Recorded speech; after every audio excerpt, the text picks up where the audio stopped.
आपका एक बार फिर से स्वागत करता हूँ मैं आपके अपने चैनल विनिंग मार्केट में। आज हम फिर से एक बहुत अच्छे पैटर्न देखेंगे, समझेंगे। इसमें कोई मेरा रिकमेंडेशन नहीं है बाय सेल का।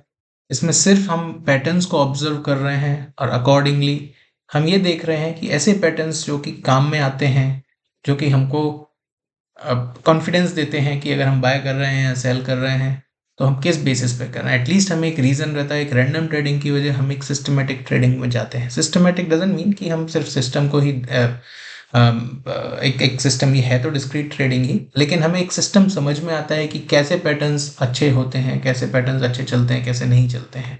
तो आज मैं दो बहुत ही ज़्यादा कोरिलेटेड जो आइटम्स कोरिलेटेड स्क्रिप्ट्स हैं हमारे इंडियन मार्केट में, उन दोनों के बारे में बात करेंगे। तो पहला जो हमारा एक बड़ा इंडेक्स है वो है निफ्टी बैंक। और निफ्टी बैंक और इसका जो सबसे ज़्यादा कोरिलेटेड स्टॉक है वो है एचडीएफसी। आप सभी लोग जानते ही हैं इस बात को।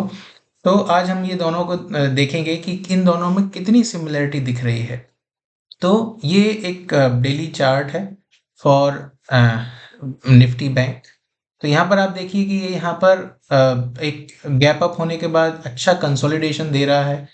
तो वैसे तो अगर हम टेक्निकली देखें तो ये गैप फिल करने कभी आ सकता है, बट ज़रूरी नहीं अभी आए, क्योंकि कुछ अगर ख़राब न्यूज़ आएगी कभी बाद में, कुछ और इवेंट होगा, ख़राब इवेंट, नेगेटिव इवेंट होगा, तब आ सकता है। ज़रूरी नहीं है कि अभी आए। कई बार होता है बहुत सारे गैप्स पेंडिंग रह जाते हैं, भरे नहीं होते हैं बहुत लंबे टाइम तक, और जब बाद में कभी घूम के आएगा तो हो सकता है ये एक अच्छा रेजिस्टेंस बन जाए जहाँ पर लोग बाय करने का सोचेंगे और ये गैप को फिल करके फिर ऊपर जाएगा। तो ये अभी तो ऐसा नहीं पता कि अभी आएगा, कल आएगा, 1 महीने बाद आएगा, 6 महीने बाद आएगा, वो तो हम नहीं बता सकते। लेकिन ये अभी हाल-फिलहाल हाल-फिलहाल तो मूड में नहीं लग रहा है कि ये आए। अब क्यों नहीं लग रहा है, ये हम देखते हैं, बताते हैं, समझाते हैं। ठीक है? तो ये बैंक निफ्टी को हम देख रहे हैं और बैंक निफ्टी का ये डेली चार्ट है। तो ये गैप अप होने के बाद ये आप देख सकते हैं यहाँ पर एक अच्छा कंसोलिडेशन था और ये अभी कर रहा है। और अगर मैं इसको आर्ली चार्ट में कन्वर्ट करूँगा, आर्ली चार्ट में अगर आप देखेंगे कन्वर्ट, मैं अगर इसको कर रहा हूँ कन्वर्ट, आर्ली चार्ट में आप देखेंगे तो एक ये बहुत ही अच्छा एक पैटर्न बना रहा है, जिसको कि ये बार-बार ये वाला जो लेवल है, इसमें जो लेवल है अराउंड 52,200 के आसपास का जो लेवल है, ये बार-बार उसको टच करता है, फिर नीचे आता है, बार-बार फिर टच करता है, फिर नीचे आता है। अब ये यहाँ पर आके फिर से यहाँ रुक गया है। तो पॉसिबली ये कल हो सकता है कि यहाँ पर ये इसके ऊपर जाने की कोशिश करे। अगर इसके ऊपर जाने की कोशिश करेगा, तो ये एक अच्छा ब्रेकआउट देगा। फिर शायद ये जो हाई है, जो कि 52,765 का है ऑलमोस्ट, यहाँ तक जाने का ट्राई कर सकता है। इसके इसके आसपास आप देखेंगे कि ये पहले से ही एक अच्छे कुछ रेजिस्टेंस पॉइंट है, लेकिन ये मल्टीपल टाइम हिट हो चुका है। और आप देखेंगे कि ये जो गैप है ये भी ऑलमोस्ट फिल हो गया था। तो पॉसिबली ये भी एक रेजिस्टेंस ना रहे इस बार बैंक निफ्टी को। तो जब ये इस रेजिस्टेंस को तोड़ेगा, पहला ये तोड़ के जब ऊपर जाएगा, तो यहाँ थोड़ा मोड़ा कंसोलिडेट हो सकता है, फिर यहाँ पर थोड़ा कंसोलिडेट हो सकता है, उसके बाद फिर शायद यहाँ पर कुछ कोई मेजर रेजिस्टेंसेस नहीं है, ये फिर ऊपर जाने की ट्राई करेगा अपने ऑल टाइम हाई के पास।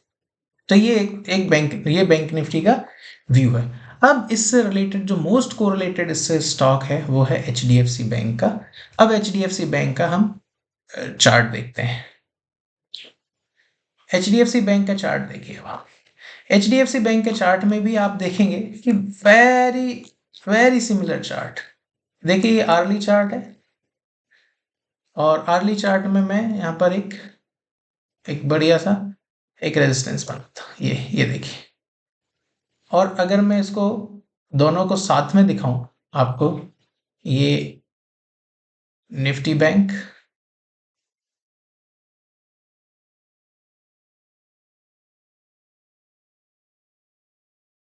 ये निफ्टी बैंक है और ये है एचडीएफसी बैंक। आप देखिए कितना सिमिलर एग्जैक्टली। आप अगर अगर इनके नाम छुपा दें तो पता भी नहीं चलेगा कि ये किसका ये दोनों एक दूसरे के बिल्कुल सेम लग रहे हैं, तो कोई पता भी नहीं पाएगा कि ये किसका चार्ट है।